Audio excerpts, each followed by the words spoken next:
Guys আজ আমি popcorn বানাচ্ছি বাড়িতে। তো দেখো প্রেশার কুকারে রেখে দিয়েছি, ওটা ঢেকে রাখতে হচ্ছে, না তো খুলে দিলেই ও চটর পটর করে পালাবে। ওই দেখো ওই দেখো ওই দেখো ফুটছে। ওকে ঢাকনা খোলা পেলেই ও জানলা থেকে উড়ে চলে যাবে। এই দেখবে, ওই দেখো ওই দেখো, ভালো করে উঠাতে পারছি না ঢাকনাটা, কেন উঠালেই পটস পটস করে পালাবে। ওই দেখো ওই দেখো দেখাচ্ছে, ওই দেখো ওই দেখো, দেখেছ? আমি এই ফার্স্ট টাইম বানাচ্ছি পপকর্ন। 10 টাকা পাউচ কিনে নিয়ে এসেছিলাম সে অনেক দিন আগে, তো আজকে মনে হলো যে বানাই জিনিসটা, তো বানাচ্ছি। এই যে এই দেখো, এই দেখো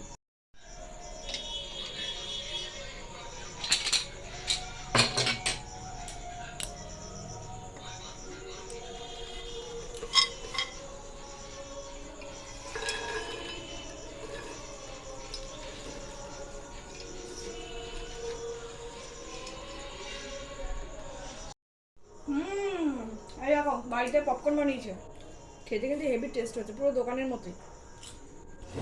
কালারিং ফুল, হলুদ হলুদ। আমি ফার্স্ট টাইম বানালাম, অনেকদিন আগে পাউচ কিনে এনেছিলাম, সে আর বানানো হয়নি, আজকে মনে হলো যে বানাই। আর দেখো আরও হয়েছে, আরও রয়েছে, খেতে কিন্তু হেভি হয়েছে।